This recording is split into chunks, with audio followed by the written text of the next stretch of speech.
ലോകഭീകര രാഷ്ട്രങ്ങളായ ഇസ്രയേലും അമേരിക്കയും, യുദ്ധ കുറ്റവാളിയായ നെതന്യാഹുവും, വാർ ക്രിമിനലായ ഡൊണാൾഡ് ട്രംപും കൂടെ ചേർന്ന് 3 ദിവസമായി ലോകത്തിന്റെ സമാധാനത്തെ ഇല്ലായ്മ ചെയ്യുന്ന കാഴ്ചയാണ് പശ്ചിമേഷ്യയിൽ നിന്നും പുറത്തു വന്നുകൊണ്ടിരിക്കുന്നത്. അവിടുത്തെ ജനങ്ങളെ കൂട്ടക്കൊല ചെയ്യുന്ന തരത്തിലേക്കുള്ള ആക്രമണങ്ങളാണ് ഇരു രാജ്യങ്ങളും ഓരോ നിമിഷവും ഇറാന്റെ മണ്ണിൽ നടത്തിക്കൊണ്ടിരിക്കുന്നത് എന്നുള്ളതാണ് ഏറ്റവും ഭയാനകമായ കാര്യം. ഇത് ഏതൊരു മനുഷ്യന്റെയും മനസാക്ഷിയെ മരവിപ്പിക്കുന്ന വാർത്തകളാണ് ഇറാനിൽ നിന്ന് ഓരോ മണിക്കൂറിലും പുറത്തു വന്നുകൊണ്ടിരിക്കുന്നത്. യുദ്ധം ആരംഭിച്ച് മണിക്കൂറുകൾക്ക് മുന്നിൽ തന്നെ 200ഓളം പിഞ്ച് കുരുന്നു കുട്ടികളെ കൊന്നൊടുക്കിയ ഇസ്രയേലിന്റെ സിയോണിസ്റ്റ് ഭീകരതയ്ക്കെതിരെയും അമേരിക്കയുടെ ക്രിസ്ത്യൻ ഭീകരതയ്ക്കെതിരെയും ശക്തമായ പ്രതിഷേധമാണ് ലോകമെങ്ങും അലയടിച്ചുകൊണ്ടിരിക്കുന്നത്.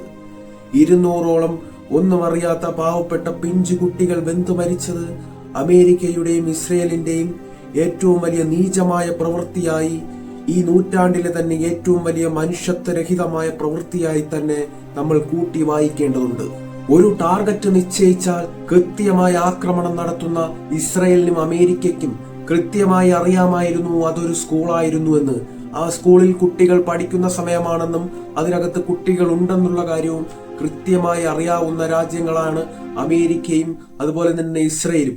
യുദ്ധം ആരംഭിക്കുന്നതിന് മുൻപ് ട്രംപും അതുപോലെ തന്നെ നെതന്യാഹുവും പറഞ്ഞത് ഇറാനിലെ ജനങ്ങൾ സ്വാതന്ത്ര്യം അർഹിക്കുന്നു, നിങ്ങൾക്കൊരു മോചനം നൽകാൻ വേണ്ടിയിട്ടാണ് അമേരിക്കയും ഇസ്രയേലും യുദ്ധമുഖത്തിലേക്ക് എത്തിയിരിക്കുന്നത്, നിങ്ങൾക്ക് വലിയൊരു പ്രതീക്ഷ നൽകാൻ വേണ്ടിയിട്ടാണ് അമേരിക്ക യുദ്ധം ആരംഭിച്ചതെന്ന് പറഞ്ഞു തുടങ്ങിയ യുദ്ധം തുടക്കത്തിൽ തന്നെ ചെന്നെത്തിയത് 200ഓളം പിഞ്ചു കുഞ്ഞുങ്ങളെ ചുട്ടെരിച്ചുകൊണ്ടാണ് ആ യുദ്ധം നിങ്ങൾ ആരംഭിച്ചതെന്നുള്ളതാണ് ലോകം മനസാക്ഷിയെ തന്നെ ഞെട്ടിക്കുന്ന സംഭവം എന്ന് പറയുന്നത്. ഏതൊരു രാജ്യത്താണ് പ്രക്ഷോഭങ്ങളും സമരങ്ങളും ഇല്ലാത്തത്? ഏതെങ്കിലും ഒരു രാജ്യത്തെ പ്രാദേശിക വിഷയങ്ങളിൽ എന്തുകൊണ്ടാണ് ലോക പോലീസ് ചമയുന്ന അമേരിക്കയും ഇസ്രയേലും പോയി ഇടപെടുന്നത് എന്നുള്ളതാണ് മനസ്സിലാകാത്തത്. ഏത് രാജ്യത്താണ് സമരം ഉണ്ടാവാത്തത്? സമരം എന്ന് പറയുന്നത് ഒരു ജനാധിപത്യ രാജ്യത്തായാലും ഏത് രാജ്യത്തായാലും അവിടുത്തെ ജനങ്ങളുടെ മൗലികമായ ഒരു കർത്തവ്യമാണ് പ്രതിഷേധിക്കുക എന്നുള്ളത്. അത്തരത്തിലുള്ള പല പ്രതിഷേധങ്ങളും പല രാജ്യങ്ങളിലും പല ഘട്ടങ്ങളിലും ഉണ്ടായിട്ടുണ്ട്. അപ്പൊ അവിടെയൊക്കെ പോയി അമേരിക്ക അവരുടെ അജണ്ട നടപ്പിലാക്കാൻ ശ്രമിച്ചാൽ ലോകത്തിന്റെ സമാധാനം എന്തായിരിക്കും എന്നുള്ളതാണ് ലോകം ഇന്ന് നേരിടുന്ന ഏറ്റവും വലിയ ഭീഷണിയായി നമ്മൾ കാണേണ്ടതെന്ന് മനസ്സിലാക്കുക. യുദ്ധം ആരംഭിച്ച് ഇതുവരെയുള്ള കണക്കനുസരിച്ച് ഇറാനിൽ മാത്രം 600ഓളം ആളുകളുടെ ജീവനാണ് നഷ്ടപ്പെട്ടിരിക്കുന്നത്. ഈ ഇസ്രയേലിന്റെയും അമേരിക്കയുടെയും ക്രൂരമായ ആക്രമണത്തിൽ 600ൽ ഭൂരിഭാഗവും വരുന്നത് പാവപ്പെട്ട സാധാരണക്കാരായ മനുഷ്യരുടെ ജീവനാണ് എന്നുള്ളതാണ് ഭയപ്പെടുത്തുന്ന കാര്യം. നിങ്ങളുടെ അജണ്ട നടപ്പിലാക്കാൻ നിങ്ങൾ എന്തുകൊണ്ട് അവിടുത്തെ സാധാരണക്കാരെ വേട്ടയാടുന്നു, അവിടുത്തെ കുഞ്ഞുങ്ങളെ വേട്ടയാടുന്നു, അവിടുത്തെ സ്ത്രീകളെ വേട്ടയാടുന്നു, ആ രാജ്യത്തുള്ള വയോധികരെ വേട്ടയാടുന്നു? അതിന് നിങ്ങൾ മറുപടി പറയണം മിസ്റ്റർ ട്രംപ്, മിസ്റ്റർ നെതന്യാഹു. നിങ്ങൾ ഇറാന്റെ പരമോന്നത നേതാവ് ആയത്തുള്ള അലി ഖമേനിയെ കൊലപ്പെടുത്തി. എന്തുകൊണ്ടാണ് അദ്ദേഹത്തെ കൊലപ്പെടുത്തിയത്? അദ്ദേഹം ഒരു തീവ്രവാദിയായിരുന്നില്ല, അദ്ദേഹം തീവ്രവാദം പ്രോത്സാഹിപ്പിക്കുന്ന ഒരു ആളുമായിരുന്നില്ല. ലോകത്താകമാനമുള്ള ഷിയ മുസ്ലിങ്ങളുടെ ഒരു ആത്മീയ നേതാവായിരുന്നു. അതിന്റെ ഫലമായാണ് അദ്ദേഹം കൊല്ലപ്പെട്ടതിന് ശേഷം ലോകത്തെമ്പാടും വലിയ തരത്തിലുള്ള പ്രതിഷേധങ്ങൾ ഉയർന്നുകൊണ്ടിരിക്കുന്നത്. ഇപ്പൊ നമ്മൾ വാർത്തയിൽ കാണുന്നതാണ്, പാകിസ്ഥാനിൽ ഉൾപ്പെടെ വലിയ തരത്തിലുള്ള കലാപങ്ങളാണ് അവിടെ നടക്കുന്നത്. ഈ രാജ്യങ്ങളുടെ സമാധാനത്തെ തകർക്കുന്ന തീരുമാനമാണ് അമേരിക്കയും ഇസ്രയേലും എടുത്തിട്ടുള്ളത്. പാകിസ്ഥാനിൽ തന്നെ ഇതുവരെ ഏതാണ്ട് 30ഓളം ആളുകൾ ഈ ഒരു പ്രക്ഷോഭത്തിന്റെ ഭാഗമായി കൊല്ലപ്പെട്ടിരിക്കുന്നു എന്നുള്ളതാണ് മനസ്സിലാക്കുന്നത്. അതുപോലെ തന്നെ ഇന്ത്യ ഉൾപ്പെടെയുള്ള രാജ്യങ്ങളിൽ ഖമേനിയുടെ കൊലപാതകത്തിൽ പ്രതിഷേധിച്ചുകൊണ്ടുള്ള വലിയ തരത്തിലുള്ള പ്രതിഷേധങ്ങളാണ് ഉയർന്നു വന്നുകൊണ്ടിരിക്കുന്നത്. ഇത് ലോകത്തിന്റെ സമാധാനത്തിനെ ബാധിക്കുന്ന വലിയൊരു കാര്യമായി തന്നെ കാണണം. ഈ ലോക സമാധാനത്തിന് തകർക്കാൻ വേണ്ടി ശ്രമിക്കുന്ന സിയോണിസ്റ്റ് തീവ്രവാദികളുടെ അജണ്ട തന്നെയാണ് ഇതെന്ന് മനസ്സിലാക്കേണ്ടതുണ്ട്. ഇസ്രയേലും അമേരിക്കയും ഇറാനെ കടുത്ത രീതിയിൽ ആക്രമിക്കുമ്പോഴും അതിൽ യൂറോപ്യൻ യൂണിയൻ ഒരക്ഷരം മിണ്ടുന്നില്ല എന്നുള്ളതാണ് മനസ്സിലാക്കേണ്ടത്.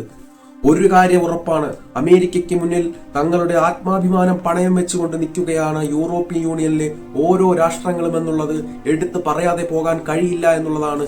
യൂറോപ്യൻ യൂണിയനിലെ രാജ്യങ്ങൾ ഒന്നടങ്കം അമേരിക്കയ്ക്ക് പിന്തുണ പ്രഖ്യാപിച്ചുകൊണ്ട് യുദ്ധത്തിലേക്ക് കടന്നു വരാൻ വെമ്പൽ കൊണ്ട് നിൽക്കുകയാണ്. ബ്രിട്ടനും അതുപോലെ തന്നെ ജർമ്മനിയും ഫ്രാൻസും ഉൾപ്പെടെയുള്ള പ്രധാന രാജ്യങ്ങളെല്ലാം തന്നെ അതിനുള്ള സന്നദ്ധത അറിയിച്ചു കഴിഞ്ഞു.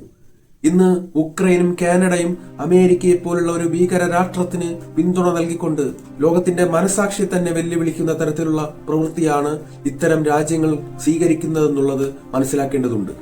യുദ്ധം തുടങ്ങി ഏതാണ്ട് നിമിഷങ്ങൾക്കുള്ളിൽ തന്നെ ഇറാൻ ശക്തമായ തിരിച്ചടിയാണ് നൽകിക്കൊണ്ടിരിക്കുന്നത്. അമേരിക്കയുടെ ഓരോ സൈനിക താവളങ്ങളിലും ശക്തമായ തിരിച്ചടിയാണ് ഇറാൻ നൽകിക്കൊണ്ടിരിക്കുന്നത്. അവരുടെ പരമോന്നത നേതാവ് ആയത്തുള്ള അലി ഖമേനിയുടെ കൊലപാതകത്തിന് ശേഷം 10 മടങ്ങ് ശക്തിയോടെ തന്നെ ഇറാൻ ഇസ്രയേലിനെയും അമേരിക്കയുടെ സൈനിക താവളങ്ങളെയും ഉൾപ്പെടെ ശക്തമായി തന്നെ തിരിച്ചടിക്കുന്ന ഒരു കാഴ്ചയാണ് ഇപ്പോൾ ലോകം കണ്ടുകൊണ്ടിരിക്കുന്നത്. അമേരിക്കയുടെ 3 F-15 വിമാനങ്ങൾ ഇറാൻ വെടിവെച്ചിട്ടതായുള്ള വാർത്തകൾ ഇന്ന് പുറത്തു വന്നിരുന്നു. അമേരിക്കയുടെ പ്രധാന യുദ്ധവാഹിനി കപ്പലായ എബ്രഹാം ലിങ്കനു നേരെ പോലും ഇന്ന് ഇറാൻ ആക്രമണം നടത്തിയിരുന്നു. 4ഓളം മിസൈലുകൾ ആ കപ്പലിന് നേരെ തൊടുത്തിവിട്ടിരുന്നു. പക്ഷേ അതിന്റെ 7 അകലത്ത് പോലും എത്തിയില്ല എന്നാണ് അമേരിക്കയുടെ വാദം. ഇസ്രയേലിന്റെ പ്രധാനപ്പെട്ട നഗരങ്ങളായ ജെറുസലേം, ഹൈഫൈ, ടെൽ അവീവ് തുടങ്ങിയ നഗരങ്ങളിലേക്ക് തീമഴയായി ഇറാന്റെ മിസൈൽ വർഷം നടന്നുകൊണ്ടിരിക്കുകയാണ്. അവരുടെ പ്രതിരോധ സംവിധാനമായ അയൺ ഡോമിനെ ഭേദിച്ചുകൊണ്ട് തന്നെയാണ് ഇറാന്റെ തീമഴ ഇസ്രയേലിൽ നടന്നുകൊണ്ടിരിക്കുന്നത് എന്നുള്ളതാണ് കാണാൻ വേണ്ടി കഴിയുന്നത്. ഇറാന്റെ കടുത്ത ആക്രമണത്തിൽ ഇതുവരെ 20ഓളം ആളുകളാണ് ഇസ്രയേൽ കൊല്ലപ്പെട്ടിട്ടുള്ളത്. നിരവധി കെട്ടിടങ്ങൾക്ക് കേടുപാടുകൾ സംഭവിച്ചു.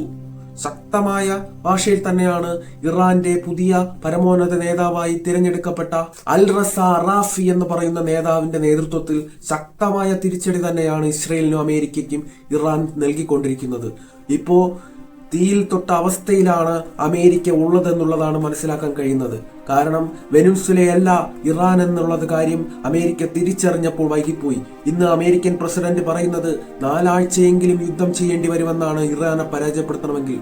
പക്ഷേ 4 ആഴ്ച എന്നുള്ളത് ഇറാന്റെ ഭൂമിയിലേക്ക് കരയുദ്ധത്തിന് ഇറങ്ങാതെ ഒരിക്കലും തന്നെ ഇറാനെ പരാജയപ്പെടുത്താൻ കഴിയില്ല എന്നാണ് വിദഗ്ധർ പറയുന്നത്. ഇറാന്റെ കരയുദ്ധത്തിലുള്ള പ്രാവീണ്യവും അവരുടെ ശക്തിയും പറ്റിയല്ല, നല്ല രീതിയിൽ തന്നെ നമുക്കറിയാവുന്ന കാര്യങ്ങളാണ്. അത്രത്തോളം ശക്തനായ ഒരു കരയുദ്ധത്തിൽ ശക്തമായ ഒരു രാഷ്ട്രത്തിനെ അത്ര പെട്ടെന്നൊന്നും പരാജയപ്പെടുത്താൻ ഇസ്രയേലിനും അമേരിക്കയ്ക്കും കഴിയില്ല എന്നുള്ളതാണ് യഥാർത്ഥ വസ്തുത.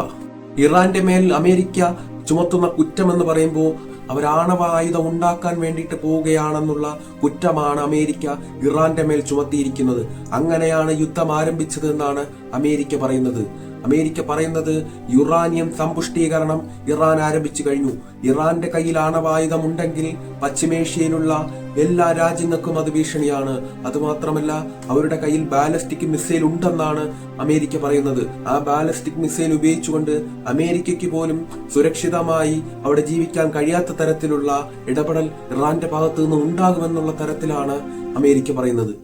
പക്ഷേ ഇറാന്റെ കയ്യിൽ ആണവായുധങ്ങൾ ഇല്ല എന്ന് അവിടുത്തെ നേതാക്കൾ ഉറപ്പിച്ചു പറഞ്ഞതാണ്. എന്നിട്ടും അവിടെ ഒരു റെജീം ചേഞ്ച് ഉണ്ടാക്കാൻ വേണ്ടിയിട്ട് ഒരു ഭരണമാറ്റം ഉണ്ടാക്കി അമേരിക്കയുടെ ആജ്ഞാനുവർത്തികളെ അധികാരത്തിൽ കൊണ്ടിരുത്താൻ വേണ്ടിയിട്ടുള്ള ആക്രമണമാണ് നിലവിൽ അവിടുത്തെ സാധാരണക്കാരെ ജീവൻ എടുത്തുകൊണ്ടിരിക്കുന്നത് എന്നുള്ളതാണ് മനസ്സിലാക്കാൻ കഴിയുന്നത് കേട്ടോ. ഇറാന്റെ പഴയ ഭരണകർത്താക്കളായിരുന്ന ഷാ വംശത്തിലെ റസ പല്ലവിയെ വീണ്ടും അധികാരത്തിലേക്ക് കൊണ്ടുവരാൻ വേണ്ടിയിട്ടാണ് അമേരിക്ക ഇത്തരത്തിലൊരു നീചമായ യുദ്ധ നീക്കത്തിലൂടെ ലക്ഷ്യം വെക്കുന്നത് എന്നുള്ളതാണ് ലോകം ചർച്ച ചെയ്യുന്നത്. അവിടുത്തെ ഇറാനിലെ ജനങ്ങളുടെ പിന്തുണ അമേരിക്കയ്ക്കും ഇസ്രയേലിനും ഉണ്ടാവുമെന്നാണ് അവർ കരുതിയത്. പക്ഷേ ഖമേനി കൊലപ്പെടുത്തിയതിനു ശേഷം അവിടുത്തെ ജനങ്ങളെല്ലാം ഒരുമിച്ച് അമേരിക്കക്കെതിരെയും അതുപോലെ തന്നെ ഇസ്രയേലിനെതിരെയും ശക്തമായ ഭാഷയിലുള്ള വിമർശനങ്ങളും സമരങ്ങളുമായി തെരുവിലിറങ്ങുന്ന കാഴ്ചയാണ് ലോകം കണ്ടത്. അതുകൊണ്ട് തന്നെ റസ പല്ലവിയെ അധികാരത്തിൽ കൊണ്ടുവരാൻ ഒരിക്കലും അമേരിക്കയ്ക്ക് ഈസി ആയിരിക്കില്ല എന്നുള്ളതാണ് മനസ്സിലാക്കാൻ കഴിയുന്നത്.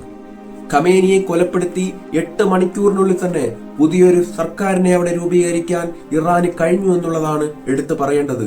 ഇറാന്റെ താൽക്കാലിക പരമോന്നത നേതാവായി അൽ റസ അറാഫിയെ അവർ തെരഞ്ഞെടുത്തു. അദ്ദേഹം അധികാരത്തിൽ വന്നതിനു ശേഷം ഇറാന്റെ റവല്യൂഷണറി ഗാർഡ്സിന് നല്ല രീതിയിലുള്ള പിന്തുണ നൽകുകയാണ്. അവർക്ക് ആത്മവീര്യം പകരുന്ന തരത്തിലുള്ള ഇടപെടലാണ് അറാഫിയുടെ ഭാഗത്തു നിന്ന് ഉണ്ടാകുന്നത്. അമേരിക്കയുടെ താവളങ്ങളായ UAE, ഖത്തർ, ഒമാൻ, സൗദി എന്നീ രാജ്യങ്ങൾ നിരന്തരം ഇറാൻ ആക്രമിച്ചു കൊണ്ടിരിക്കുകയാണ്. ഇന്ന് ഒരു റിഫൈനറിയിലേക്ക് ബോംബ് വീണിരുന്നു. അതോടെ സൗദിയിലെ ആ റിഫൈനറി അടച്ചുപൂട്ടുന്ന സ്ഥിതിയുണ്ടായി. ഇത് വലിയ തരത്തിലുള്ള നഷ്ടമാണ് സൗദിക്ക് ഇന്ന് ഒറ്റ ദിവസം കൊണ്ട് തന്നെ വരുത്തിയിട്ടുള്ളത്. ഇത്തരത്തിൽ യുദ്ധം ആരംഭിച്ചു കഴിഞ്ഞാൽ മിഡിൽ ഈസ്റ്റിൽ മാത്രമല്ല നമ്മുടെ ഏഷ്യൻ രാജ്യങ്ങളിലേക്ക് പോലും ആ യുദ്ധത്തിന്റെ അനന്തരഫലം വ്യാപിക്കുന്ന സ്ഥിതിയിലേക്ക് പോകും. കാരണം ഇന്ത്യയുടെ 30% ചരക്ക് ഗതാഗതവും ഹോർമൂസ് കടലിടുക്കിലൂടെയാണ് നടക്കുന്നത്. ഇപ്പൊ ഇവിടെ നിന്നുള്ള എക്സ്പോർട്ടും ഇമ്പോർട്ടും ഉൾപ്പെടെ നടക്കുന്നത് ആ കടലിടുക്കിലൂടെയാണ്. മറ്റു രാജ്യങ്ങളുടെ ആഭ്യന്തര കാര്യങ്ങളിൽ ഇടപെടാനുള്ള അമേരിക്കയുടെ വ്യഗ്രത തുടങ്ങിയത് ഇന്നും ഇന്നലെയുമല്ല. അവർ നിരന്തരം അത് തന്നെയാണ് ലോക പോലീസ് എന്നുള്ള സ്ഥാനം ഊട്ടിയുറപ്പിക്കാൻ വേണ്ടിയിട്ട് ചെയ്തുകൊണ്ടിരിക്കുന്നത്. നമ്മുടെ മുന്നിൽ പല സംഭവങ്ങളും ഉണ്ടല്ലോ, അമേരിക്ക ഇടപെട്ട് പരാജയപ്പെട്ടു പോയ പല യുദ്ധങ്ങളും ഉണ്ടല്ലോ. അതിൽ പ്രധാനപ്പെട്ട യുദ്ധം എന്ന് പറയുന്നത് വിയറ്റ്നാമിൽ നടന്ന യുദ്ധമാണ്. 8 വർഷം അമേരിക്കയ്ക്ക് വിയറ്റ്നാമിൽ യുദ്ധം ചെയ്യേണ്ടി വന്നു. പക്ഷേ അവിടുത്തെ ജനങ്ങൾ അവിടുത്തെ ആശയത്തിന്റെ ശക്തിയിൽ അമേരിക്കയെ ആ മണ്ണിൽ നിന്ന് തുരത്തുന്നതിലേക്ക് ആ യുദ്ധം കടന്നുപോയി. 3 വർഷം നോർത്ത് കൊറിയയിൽ യുദ്ധം ചെയ്തു, പരാജയപ്പെട്ടു. അതുപോലെ 20 വർഷം അഫ്ഗാനിസ്ഥാനിൽ യുദ്ധം ചെയ്തു. പക്ഷെ അന്തിമ വിജയം അമേരിക്കയ്ക്കാണെന്ന് പറഞ്ഞാലും അമേരിക്കയുടെ പ്രോഡക്റ്റായി വന്ന താലിബാൻ അമേരിക്കയ്ക്ക് തന്നെ പണി കൊടുക്കുന്ന കാഴ്ചയാണ് പിന്നെ ലോകം കണ്ടത്. നീണ്ട യുദ്ധങ്ങളിൽ അമേരിക്ക നേരിട്ട് ഇടപെട്ടിട്ടുണ്ട്. ആ യുദ്ധങ്ങളിലെല്ലാം അമേരിക്ക പരാജയപ്പെടുന്നതായാണ് ചരിത്രത്തിൽ നമുക്ക് കാണാൻ കഴിയുന്നത്. ഓരോ ദിവസവും യുദ്ധം കടുത്തുകൊണ്ടിരിക്കുമ്പോൾ ഒരു ലോകരാജ്യങ്ങളും അമേരിക്കയെ എതിർക്കാൻ തയ്യാറാവുന്നില്ല എന്നുള്ളതാണ് വളരെ ഭയാനകരമായ കാര്യം. എല്ലാവരും അവരുടെ പ്രസ്താവനകൾ നടത്തി മാത്രം ഒഴിഞ്ഞു മാറുന്ന സ്ഥിതിയാണ് നിലവിലുള്ളത്. ആർക്കും അമേരിക്കയോട് നേരിട്ട് യുദ്ധത്തിൽ നിന്ന് പിന്മാറണമെന്ന് പറയാനുള്ള ധൈര്യം പോലും ഇല്ലാതെ ആയി എന്നുള്ളതാണ് ഈ യുദ്ധത്തിലൂടെ മനസ്സിലാക്കാൻ കഴിയുന്നത്.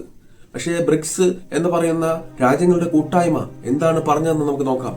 അതിൽ ബ്രസീൽ പറഞ്ഞത് ഒരു ചർച്ചയ്ക്ക് ഇടയിൽ നടന്ന ആക്രമണത്തെ ഒരിക്കലും അംഗീകരിക്കാൻ കഴിയില്ലെന്നാണ് ബ്രസീലിന്റെ ഭാഗത്ത് നിന്നുള്ള അഭിപ്രായം പറയുന്നത്. എന്നാൽ റഷ്യ പറയുന്നത് മുൻകൂട്ടി തീരുമാനിച്ച ഒരു പ്രകോപനവുമില്ലാതെ ഒരു രാജ്യത്തിന്റെ പരമാധികാരത്തിലേക്ക് കയറി ആക്രമിച്ച നിലപാട് ശരിയല്ല എന്നാണ് റഷ്യ പറയുന്നത്. അമേരിക്ക ഉടനെ തന്നെ ആക്രമണം നിർത്തണമെന്നും റഷ്യ പറയുന്നുണ്ട്. അതുപോലെ തന്നെയാണ് ചൈനയും പറയുന്നത്.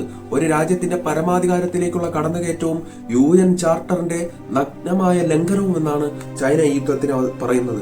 അടിയന്തരമായി അമേരിക്ക യുദ്ധം അവസാനിപ്പിക്കണമെന്നാണ് ചൈനയുടെ ഭാഗത്തു നിന്നുള്ള നിലപാട്. എന്നാൽ സൗത്ത് ആഫ്രിക്ക പറയുന്നത് പ്രാദേശിക സമാധാനത്തിനും ലോക സമാധാനത്തിനും ഈ യുദ്ധം ഭീഷണിയാണ്. അതുകൊണ്ട് ഉടനെ തന്നെ യുദ്ധം അവസാനിപ്പിക്കാൻ തയ്യാറാവണമെന്നാണ് സൗത്ത് ആഫ്രിക്കയുടെ പ്രസ്താവനയായി പറയുന്നത്. അപ്പൊ ബ്രിക്സിലെ പ്രധാനപ്പെട്ട രാജ്യങ്ങളായ ബ്രസീലും റഷ്യയും ചൈനയും അവരുടെ നിലപാട് ശക്തമായി തന്നെ പറഞ്ഞിട്ടുണ്ട്. പക്ഷേ ഇന്ത്യ ഇപ്പോഴും ഒരിടത്തും തൊടാതെയുള്ള ഒരു നിലപാടാണ് സ്വീകരിക്കുന്നത്. ഇന്ത്യക്ക് ഇറാനെ പിന്തുണയ്ക്കണോ ഇസ്രയേലിനെ പിന്തുണയ്ക്കണോ എന്നുള്ള ആശയക്കുഴപ്പത്തിൽ നിൽക്കുകയാണ്. കാരണം ഇന്ത്യയുടെ പ്രധാനപ്പെട്ട പങ്കാളികളാണ് ഇസ്രയേലും ഇറാനും എന്ന് പറയുന്നത്. അപ്പോൾ ഈ 2 രാജ്യങ്ങളെയും പിണക്കാൻ ഇന്ത്യ തയ്യാറാവുന്നില്ല എന്നുള്ളതാണ് ആ പ്രസ്താവനയിലൂടെ മനസ്സിലാക്കാൻ കഴിയുന്നത്. എന്നിരുന്നാലും മനുഷ്യത്വത്തിന്റെ പേരിലെങ്കിലും, ഇത്രയും കുഞ്ഞുങ്ങളെ കൊന്നതിന്റെ പേരിലെങ്കിലും, ഇത്രയും മനുഷ്യരുടെ ജീവൻ പോകാൻ ഇടയാക്കി യുദ്ധം തുടങ്ങി എന്നുള്ള കാരണത്താലെങ്കിലും അമേരിക്കക്കെതിരെയും ഇസ്രയേലിനെതിരെയും ഇന്ത്യ എന്നുള്ള ഏറ്റവും വലിയ ജനാധിപത്യ രാഷ്ട്രം പറയേണ്ടതായിരുന്നു എന്നുള്ളതാണ് എനിക്ക് സൂചിപ്പിക്കാനുള്ളത്. ഒരു കാര്യം ഉറപ്പാണ്, ഇറാൻ പറയുന്നത് ഇനി അമേരിക്കയുമായി യാതൊരു ചർച്ചയ്ക്കും തയ്യാറല്ല എന്നാണ്. അപ്പോൾ അതിന്റെ അടിസ്ഥാനത്തിൽ നമുക്ക് വായിച്ചെടുക്കാൻ കഴിയുന്നത് ഇറാൻ ഏതറ്റം വരെയും ഈ യുദ്ധവുമായി മുന്നോട്ട് പോകാൻ തയ്യാറാണ്. അവരെ ആക്രമിച്ചാൽ അവർക്ക് പ്രതിരോധിക്കാനുള്ള സ്വാതന്ത്ര്യമുണ്ടെന്നാണ് ഇറാൻ പറയുന്നത്. അപ്പൊ അതിന്റെ ഭാഗമായി അവരുടെ കഴിവിന്റെ പരമാവധി എത്രത്തോളം പിടിച്ചു നിൽക്കാൻ കഴിയുമോ അത്രത്തോളം പിടിച്ചു നിൽക്കുകയും പ്രത്യാക്രമണം നടത്തുകയും ചെയ്യുമെന്നാണ് ഇറാൻ പറഞ്ഞു വെക്കുന്നത്. ഇറാന്റെ ഒരു ആയത്തുള്ള ഖമേനി മരിച്ചാൽ ലക്ഷക്കണക്കിന് ആയത്തുള്ളമാർ ഇറാനിൽ നിന്ന് ഉയർന്നു വരും എന്നുള്ളതാണ് ഇറാൻ നൽകുന്ന പാഠം. അതാണ് ഇറാന്റെ സ്ഥിതി. രാജാവ് വീണെന്നും പറഞ്ഞ് യുദ്ധം അവസാനിച്ച് പോകുന്ന രാജ്യമല്ല ഇറാൻ എന്ന് പറയുന്നത്. അവിടെ ഒരു ആശയമുണ്ട്. ആ ആശയത്തിന്റെ അടിസ്ഥാനം ഒരാൾ ആ ഉത്തരവാദിത്വത്തിൽ നിന്ന് മാറിയാൽ മറ്റൊരാളെ സ്വയം അവരോധിക്കപ്പെടുകയും അദ്ദേഹം എന്താണോ നിർത്തിവെച്ചത് അവിടെ നിന്ന് തന്നെ തുടങ്ങുന്ന നിലയിലേക്ക് പുതിയ ഭരണകർത്താക്കൾ മാറുമെന്നുള്ളതാണ് ഇറാനിൽ നിന്നും വരുന്ന വാർത്തകളിലൂടെ നമുക്ക് മനസ്സിലാക്കാൻ കഴിയുന്നത്. ഇസ്രയേൽ ആയാലും അമേരിക്കയായാലും ഇറാനായാലും ഇവരുടെ ഏതായുധം പോയി പതിച്ചാലും മരിക്കുന്നത് സാധാരണക്കാരാണെന്നുള്ളതാണ് യഥാർത്ഥ വശം. ഏത് യുദ്ധത്തിന്റെയും കെടുതി പേറുന്നത് എന്നും കൊച്ചുകുട്ടികളാണ്, സ്ത്രീകളാണ്, വയോധികരാണ്, സാധാരണക്കാരാണ്. അതിൽ നിന്നും മനസ്സിലാക്കണം, ഈ യുദ്ധം എത്രയും പെട്ടെന്ന് അവസാനിച്ചില്ലെങ്കിൽ ലോക സമരത്തിന് തന്നെ ഭീഷണിയാണ്. വീണ്ടും ഒരു വലിയ ലോകമഹായുദ്ധത്തിലേക്ക് പോകാൻ വേണ്ടിയിട്ട് കോപ്പ് കൂട്ടുന്ന തരത്തിലാണ് ഈ യുദ്ധം വളർന്നുകൊണ്ടിരിക്കുന്നത് എന്നുള്ളത് ആശങ്കയോടെ മാത്രമേ മനുഷ്യത്വം കാംക്ഷിക്കുന്ന ഓരോ ആളുകൾക്കും അതിനെ നോക്കിക്കാണാൻ കഴിയൂ എന്നുള്ളതാണ് പറയുന്നത്. അപ്പോൾ ഇത്തരത്തിലുള്ള കൂടുതൽ വീഡിയോകൾ കാണാൻ ഈ ചാനൽ സബ്സ്ക്രൈബ് ചെയ്തു വയ്ക്കുക. അടുത്ത വീഡിയോയുമായി വീണ്ടും കാണാം.